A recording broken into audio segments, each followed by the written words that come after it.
নমস্কার, আমি অর্কতাম্বলী, বয়স 12 বছর, বিষয় আবৃত্তি, বিভাগ খ। আমি সর্বভারতীয় সঙ্গীত ও সাংস্কৃতিক পরিষদের অনলাইন সাংস্কৃতিক প্রতিযোগিতা মেধা 2024-এ অংশগ্রহণ করছি। আমি আজ নীরেন্দ্রনাথ চক্রবর্তীর লেখা ঝিক ঝিক রেলগাড়ি শোনাবো। ঝিক ঝিক ঝিক ঝিক রেলগাড়ি যায়, রাজ্যের ছবি ফুটে জানলা জুড়ে।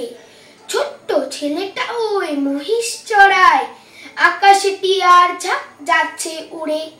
ঝিক ঝিক ছুটে চলে লম্বা গাড়ি, ফুলে ফুলেছে আছে কৃষ্ণচূড়া।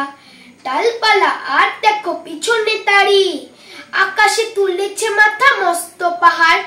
ঝিক ঝিক ছুটে চলে রেলগাড়িটা, চোখ যায় দিগন্ত রেখা অবধি। পাথুরে পাঁচিলে ঘেরা কার বাড়িটা, পাশ দিয়ে বয়ে গেছে মস্ত নদী। গম গম গম গম শব্দ বাজায়, রেলগাড়ি রোজ চলে ঊর্ধ্ব আকাশে। নিশ্চল খলো খলো ছুটে চলে যায়, লাল নীল পালতোলা নৌকো বাসে। ঘর বাড়ি বেড়ে যায় কু ঝিক ঝিক, হাড় ঝিরে ঝিরে ঘোড়া টাঙ্গা টানে। বিছানা বালিশ বাঁধো, এইবারে ঠিক পৌঁছব দানাপুর স্টেশনে। নমস্কার।